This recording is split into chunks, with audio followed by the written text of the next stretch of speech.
Many subjects to deal with, so many themes to cover, and so many deep-seated questions to address. That's what life really boils down to oftentimes. Right from the time we're young and little, in fact, we start asking questions. What do these words mean? Why does this mean that? What happens when so-and-so dies? Why does love go astray? What happens when disease takes over? I mean, these questions haunt us, and even the little ones oftentimes will ask parents and stymie them with the difficulty of those questions. We're a team of Christian apologists, about 47 full-time, and there's about 25 beyond that who we have adjunct relationships with. And this ministry exists in order to deal with the hard questions of life. People often say to me, have you ever had any doubts? Because of the nature of my conversion, when I was 17, as some of you may know, on a bed of suicide, I can be very honest with you. I have never had doubts about who God is and what He does for the human heart. Have I had questions? Yes. You struggle through questions in life, try to work it out, trying to bring coherence to everything that you believe. And I've got some of my colleagues here tonight, Michael Ramsden, who is our international director, and hopefully taking just more and more major responsibilities. We've been colleagues for over 20 years in this ministry. Michael is Oxford-based, does a remarkable job, and takes a heavy load off me in the leading of our entire team. He really gives the leadership to that team. Only calls upon me if I ever have to make some decisions on the nature of the ministry and so on, but he leads that. And then Dan Patterson is here, my colleague from Brisbane. My close friend and colleague Sanj Kalra is here. He actually does wears twin hats. He's both a development man for our team and also a remarkable testimony and speaker. He's the only one out of all of us who has the privilege of having his daughter with him. So Hallie is here on this trip. They live in Akron, Ohio, and we've had a lot of great laughs together. And Michael's traveling colleague is also here, Jim, and my traveling colleague, Thomas. So there's a handful of us. We've already enjoyed your Manuka honey, and tomorrow I'm going to enjoy a trip to Mosgiel. Now, many of you may want, I knew I'd get a laugh out of that. Many of you may not know one of the greatest English essayists who ever lived, F.W. Borum, pastored for 12 years in Mosgiel. He happened to be the last person Charles Haddon Spurgeon interviewed and sent on to the ministry. He pastored here in Mosgiel for 12, went on to Hobart in Tasmania, and then in Melbourne. And Billy Graham made a comment when he arrived in Melbourne in 1959. He said, if there's one person I want to meet before I leave, it's F.W. Borum. If you have not read any of his essays, Google his name and pull him up. His books are harder and harder to find. He's written 55 volumes of them, some of the most brilliant essays on the most varied themes you can ever imagine. So one of the dreams of my life was to get to Mosgiel. And I will be doing that tomorrow. It's no small feat, yeah. When I told my wife that, I was talking to her. She's, of course, in Atlanta. She was traveling. She said, what a thrill for you. It was a great honor for me to meet Malcolm Muggeridge. It was a dream of mine to meet him, Leonard Ravenhill, the great Irish evangelist, Billy Graham. And one by one, you just chalk up these things and say, Lord, you know, for a young kid who was born in a tiny street in Chennai, India, and raised in Delhi, to have these kinds of dreams fulfilled, you'll never know what it means until you yourself experience it, and I'm sure some of you have experienced that. The theme is very specific. I'm going to angle into it. I would not address it directly the way maybe you might be expecting me to address it. I'm a Christian apologist. I come into these from various angles because I think they do address the question, but they address it in a very different way. If I were to really speak to you on the confidence in the gospel, I could easily go through why I believe the Bible to be true, why I believe in the resurrection from the dead, why I believe in the transformation of the human heart, all of those things, and they will be very meaningful. But in India, we think very, very differently. We don't think in a linear fashion. We think in a clustery, configurative way. We start off from a hub and we go out into the spokes, and at the end of it all, the wheel pulls it all together. So I'm going to spoke out on one of these things, because I believe when you answer a question, there are many other questions that are subsumed under the basic one. And if you were to ask me today, what is the most unanswered question of our time? What is the most unanswered question of our time? I have no hesitation in telling you that question is, what does it mean to be human? We don't have the answer to that. You go to a university campus and take about 5 different students. You'll get all kinds of different answers. We talk about humanism. What is the ism of the noun? What does it mean to be human? We talk about human rights. What does that mean? We are assuming that there are definitions that we have all agreed on, and we haven't. We have to agree on this question. And I'm going to raise the question and tell you why I believe we can have confidence in the gospel, because it is only the gospel that really addresses this question at its core, and from that there are imperatives that follow. The essence defines existence, not the other way around. The existentialists totally misconstructed reality. For them, existence defined essence. What you choose to do defines whatever you want to be. That's not what the Bible tells us. The Bible tells us that we have to be thinking after the things that are noble, true, good, pure, lovely, that we are really created imago Dei, we are created in the image of God. And if we don't answer this question, it doesn't really matter what other ethical questions we answer. Because essence has to define existence. Who I am gives me the imperative of how I must behave. What do I mean by that? I'm a married man. My wife is Margie. That alone tells me how I am in an essential relationship.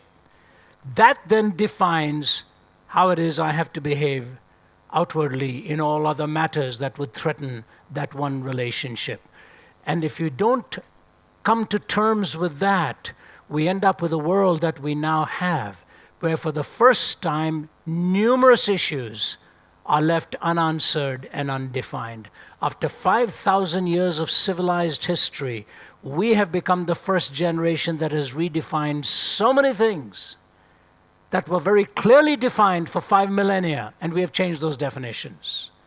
And it all comes out of the fact that we have lost our way, and we do not know what it means to be human. The story is told of a man by the name of Andres Tamas, who was a Hungarian prisoner of war in the former Soviet Union.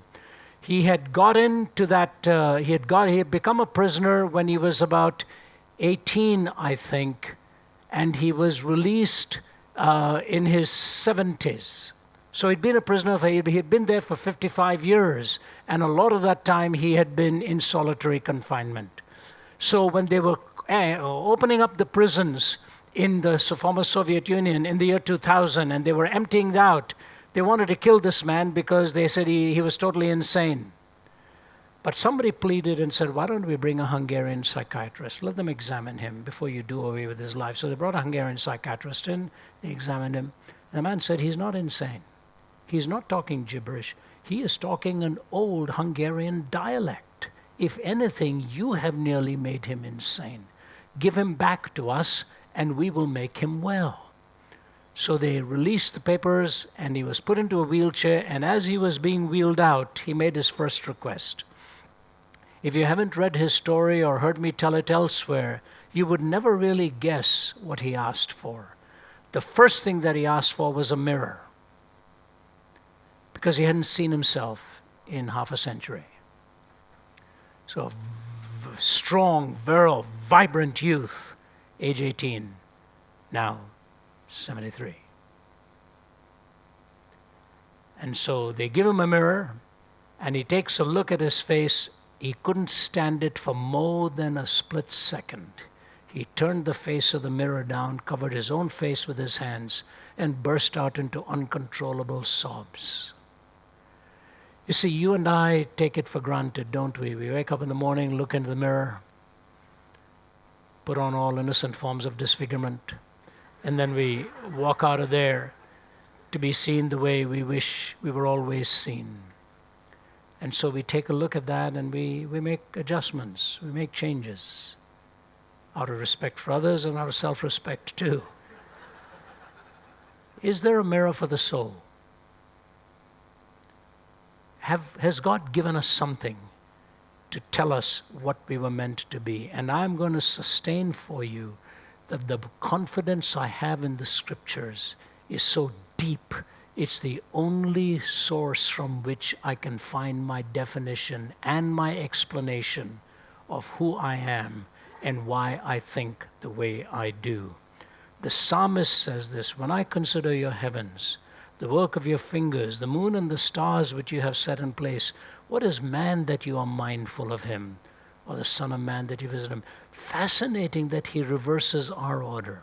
Today people probably see, when I look at men and women, and then I lift into the heavens and I say to myself, what is the heavens, And we've started exalting the environment and losing the valuable inhabitor of that environment. It is not a case of either or. Yes, we protect the environment. It is our home. But how much more important to protect the entity, not the quantity. As, not Bernard Shaw, I think it was Chesterton who made the comment. He said, you can admire a sunset, but the sunset will never return the compliment. You can sit and stare at the heavens in awesome wonder. The heavens will never turn around and look at you and me in awesome wonder. But the psalmist, the sweet singer of Israel, says, what is there in man?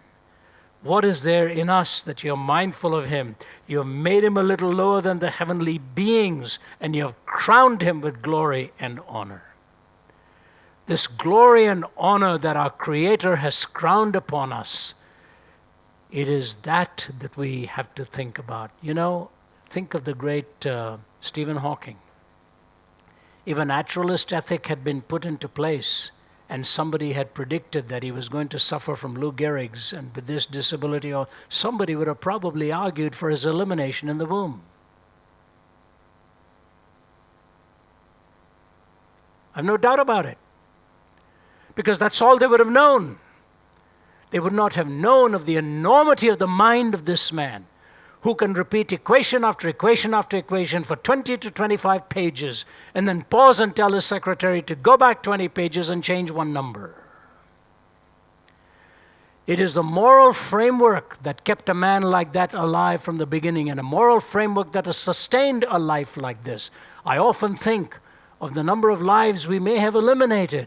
And when we stand before God and say, how did you allow cancer? How do you allow this? How did you allow all of that to happen? And he might well look at us and say, do you know the number of people I sent to you who were going to find you cures for all of those things? You wouldn't even withstand my son. And you wanted to do away with him. We think we know so much. We really know so little. When my father passed away, hours before he passed away, I was driving him to the hospital, and he had this premonition. He was only in his 60s that he wasn't going to make it. And he said to me, I may not see you again alive, son. And I said, Dad, why are you even talking like that?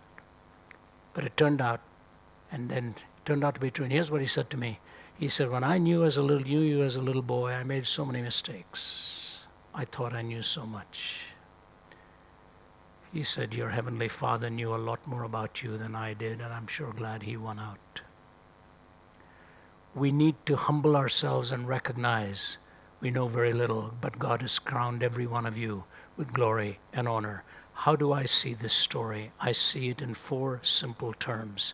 Number 1, I see it in the creation narrative, that we are created by God for a purpose. And that tells me at least 2 things. We have intrinsic worth and reflective splendor. Intrinsic worth and reflective splendor. This worth is not given to me by the state. It is not given to me by the United Nations. It's not given to me by any political quantity or entity. It's given to me by God himself, that I am a person of intrinsic worth and I have a splendor to reflect for which I am created. Now, in that intrinsic worth, there are two angles we need to look at. The number one, we know very much that we bear the image of God in the Christian terms and the Christian sense. What that really means is at least a double-edged reality. Number one, we live with a moral framework, and number two, we have self-determination. We live with a moral framework, and number two, we have self-determination. So we know the generality of the imago Dei and the image of God. But here's the reality in the Christian framework, that we are given a particularity and a particular value that is distinctive of each and every one of you. That's why we refer to ourselves as individuals, which means we cannot be divided up. We cannot be carved up. We have that specific composition that is not replicated in anybody else.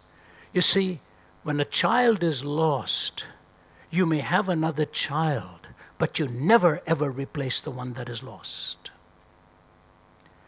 There is a value and a distinctive splendor to an individual life.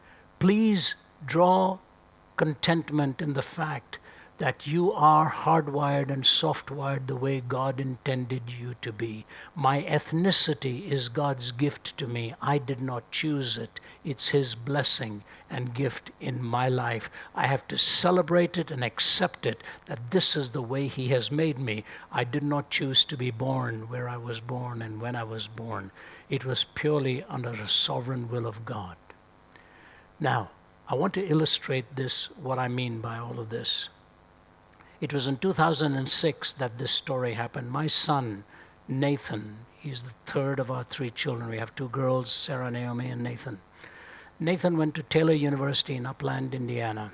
He had graduated a few years before this happened. In 2006, a handful of students were coming back at the end of a weekend, and they were being driven in one of the college vans.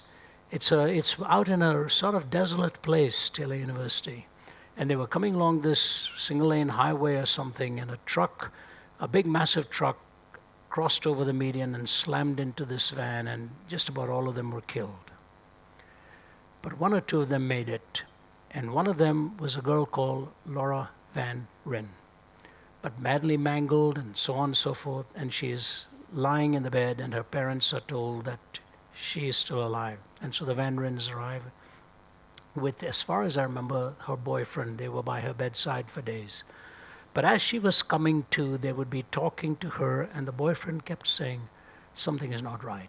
Something is simply not right. It doesn't even look like Laura. And they went in and they said, what do you expect? She's badly banged up and all, hair matted and everything. Yeah, blonde hair, and the color of the eyes was the same, but he said, doesn't look like Laura to me. Well, one day, when the girl was listening to them and talking to them, she said to them, why do you keep calling me Laura? I'm not Laura. My name is Whitney.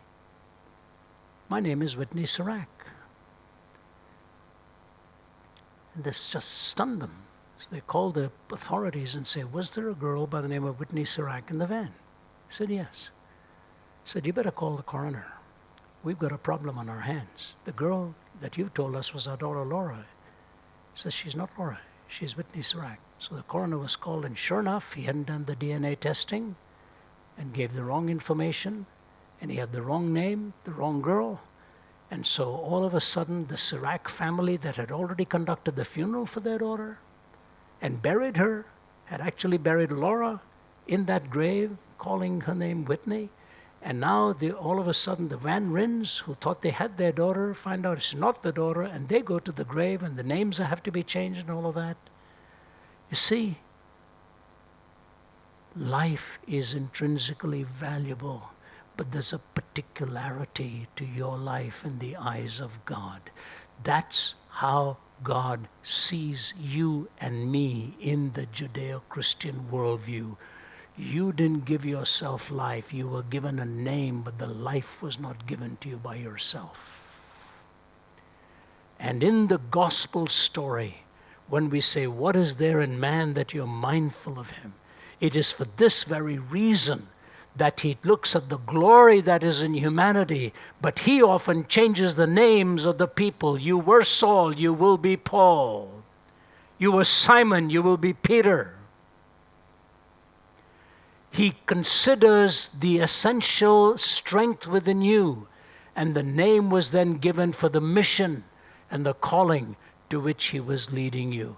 And so tonight I want to say to you, you can draw great confidence in the love of God, that you are not here by accident. You weren't born in any home undesigned.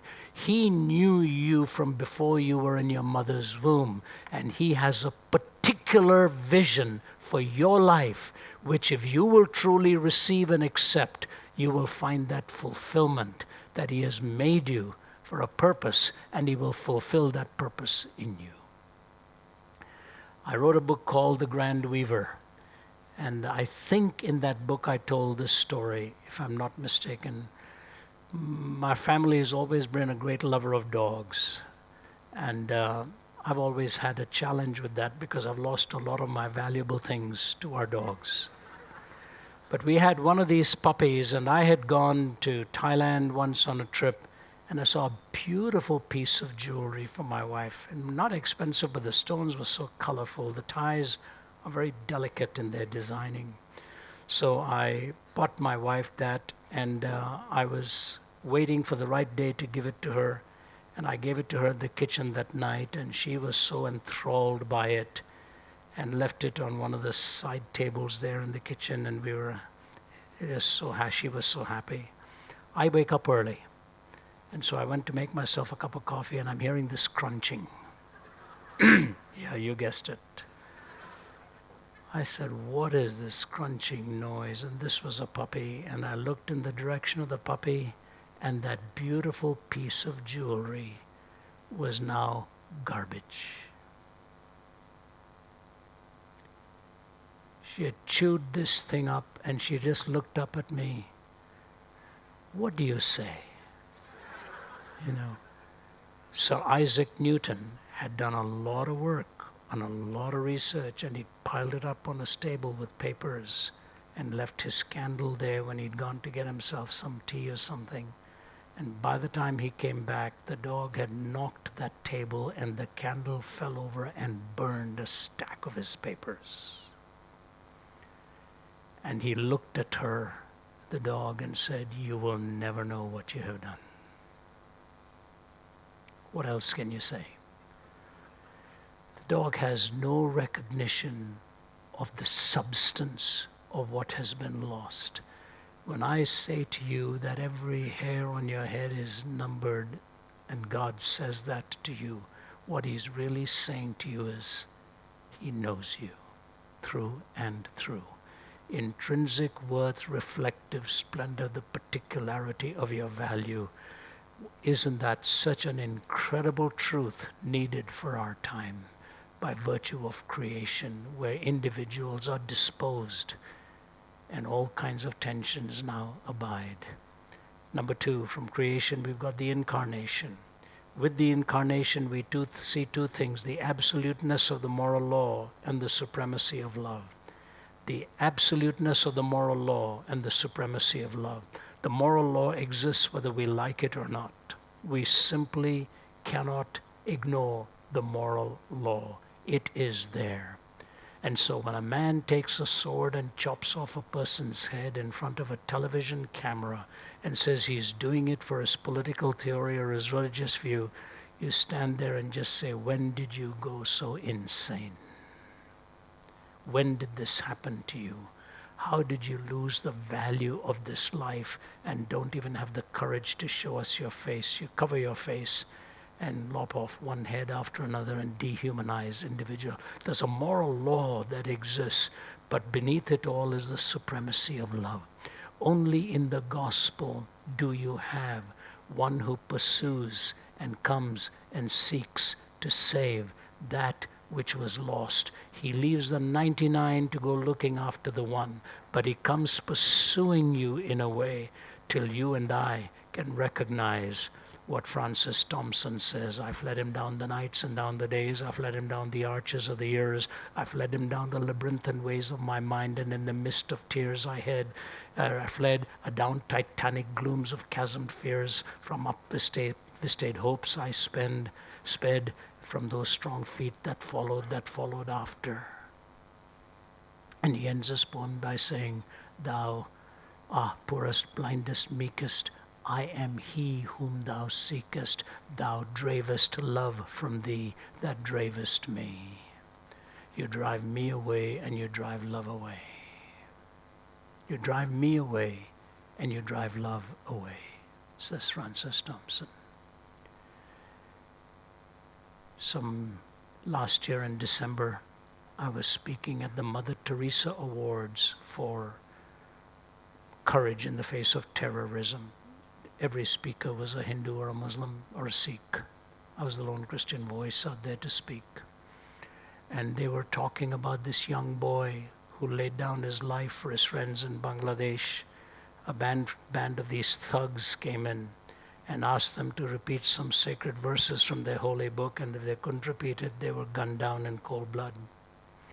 And one of these guys, who was having some friends of his from America, knew those verses, but he knew if he repeated the verses, he would be set free and his guests would be murdered. So he never repeated the verses and paid his life along with them. The mother and his brother were there to receive the award. I had the tremendous privilege of talking with them, praying with them, giving them one of the books, and we're in touch. So I told them, I said, it's a marvelous thing when a man is willing to lay down his life for his friends. Which of us wouldn't want a friend like that? But it's fascinating in the scripture story how one laid down his life for his enemies and pursued and came to lay down his life for you and me while we were yet sinners. There were people in the audience who had been there in 2008 in Mumbai when a band of terrorists broke into 2 or 3 hotels and slaughtered a whole lot of them. In the 2 of the most beautiful hotels of Mumbai, the Oberoi Hotel and the Taj Mahal Hotel. I've stayed at both of them. They're magnificent. Today there are plaques. My team has stayed there. There are plaques in the walls to commemorate what happened that day. Here's what happened in one instance. These guys went into the dining room and the people were having a great evening enjoying dinner, and they started to mow them down. One of them was an Indian actor, but he was an Indian-born English actor. He also dove for cover. And I heard him a few days later being interviewed, and here's what he said. All of my friends were bloodied and killed. They were slaughtered. I dove for cover under the table. I don't know why I was not shot. And so the woman says to him on the television, that is strange, isn't it? You were piled up on top of all of them, and he walked over. He said, yeah, I heard the feet of this man coming. And he was kicking bodies around. And with his guns aimed, he was shooting. He said, I don't know why he never shot me. So the only thing I can think of, I was so covered with everybody else's blood that he took me for dead and therefore did not pull the trigger. I said, in every great truth, there is a greater truth to look to.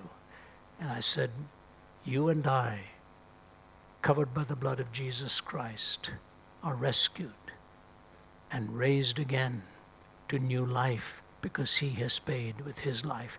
Fascinating to see an audience of speakers, all of whom were a different faith, sitting and listening in stunned silence. And the Christians just came up to me afterwards and said, we've never had anyone ever share the gospel with people like this before. The president of Afghanistan, Hamid Karzai, was there, former president. He reaches out to my hand and says, give me your card. We need to have a message like this in Afghanistan as well.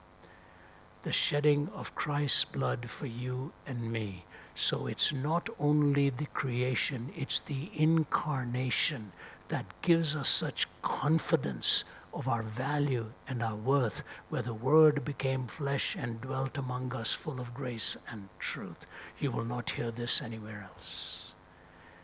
And then you see transformation, that God changes the heart. God changes the heart. What a remarkable story of the gospel. That's what the gospel is all about. That he enters into your life and transforms your hungers and transforms your desires and gives you a new life. I was referring to my colleague Sanj here. If you heard his story, it was just one disaster after another, one wrong choice after another, one messed up decision after another, till he was spiraling down on the verge of taking his own life. Yeah, he had all the success, all the riches, everything. But he didn't have real life, and he was losing his home, family, and everything in the process. He literally got on his knees in a church with a pastor and held on to his feet, and he said, I'm not leaving here till you tell me how I can find my way back. And there's an African-American pastor in Akron, Ohio, who led him to Christ while he was on his knees begging to find answers. I've spoken at one of the bloodiest prisons in America, in Baton Rouge, Louisiana. It has over 5,000 prisoners. More than 80% of them are on life without parole. Imagine that. So there'll be over 4,000 of them on life without parole. Death row is crowded out with some of the nastiest, grisly crimes that you can think of. My buddies have been with me there. And it's fascinating now to speak there. A man with a huge girth of a southern sheriff came and took over the wardenship and said, I'll change it. He said to the governor, if you'll let me do this my way. He said, do whatever you want. Because at that time when prisoners were brought in, they were given a knife to protect themselves. There was blood on the ceilings, blood on the carpets, blood on the walls. These guys were nasty guys. The warden comes in, takes over. First thing he does is build a chapel for them and has chapel every day. He builds a seminary there for them and puts in Bible studies, and they're all broken up into Bible study groups. You go into every cell, there's a Bible. You go into death row, they're reading the Bible. And one of those about to go onto death row paints 2 paintings. And you go into the room where they're about to be executed and his paintings hang there. There's a painting of Daniel in the lion's den that he painted, beautifully done. And I asked, why did he do that? He said, because God can still rescue you. I said, what if he doesn't? He said, look at the other wall. That's Elijah going up on chariots of fire. It's a prisoner. So if he does rescue me this way, he's going to rescue me that way. You listen to them singing, listen to the music. While we were there last time and we were speaking, they cook for us. Now that's faith. They cook for us and we eat. And we're standing in line, and the guy behind me, I said, why don't you go on ahead? He said, hey man, I'm not going nowhere. You are going out of here, so you go first. He's doing his PhD on Augustine in the prison. And they tell me that the bands of criminals have been changed into bands of pastors. When you listen to their music and listen to the worship, and they will tell you they're really not going anywhere, but they have been rescued and their hearts have been transformed, and the joy with which they sing and hug you and embrace you and welcome you. You don't ask anything from you. These guys have got tattoos, all of them big muscles bulging like watermelons sitting around there. And the guy's biggest strength is their heart for Jesus Christ. You watch them taking notes in their lectures at the seminary and tears will fill your eyes. God changes the heart. Creation, incarnation, transformation, and lastly, consummation. There's a hope. God gives you the hope here and of a life beyond. Tell me any other worldview that pulls these 4 truths together to answer the question, what does it mean to be human? You are created by God. The Son of God came to seek after you. He offers to transform your life and tells you he will take you home to himself, that where I am, you may be also. The glory of heaven awaits all of us when we know him. When my mother passed away so suddenly in her 50s, my father asked me to speak. I was struggling, and I said, Dad, I only keep thinking of one word, gone, she's gone. He said, that's right, son. But that's not the end of the thought. Go back and ask God to help you complete the thought. My dad was a latecomer to Christ. So I got on my knees and I thought, gone, gone, gone. And I sensed God so clearly saying to me, gone where? Gone where? And the thought that filled my heart was, gone home. She's gone home to be with her Lord. For those of us who are traveling people, the word home says it all. That's where we ultimately return. We go home. There's a story told by a great American football coach, Lou Little, who was coaching this great college team, winning all of its games. There was a guy in there who was a second stringer, and Little used to watch him often. And he would watch his father come to visit him, and this guy, big guy, would be taking his father around, and he'd see them, the son describing the buildings and all of that. And he said, I always wanted to interfere, go and meet the dad, but I felt they were so close, I didn't interfere. So one day this young man comes to my office and says, Coach, my father has passed away. I was very close to him. Do you mind if I skip this Sunday's game? I'm a second stringer anyway. Go for the funeral. He said, that's all right. You can go. He comes back after the funeral. He goes to see the coach again. He said, I have a favor to ask you. Will you let me play next Sunday? Just one game. And the coach said, I can't do it. You're not a first stringer, and there's a guy ahead of you who's better than you. He said, Coach, put me on the field. If I'm not the best player on the field, you yank me. Just let me play this one game.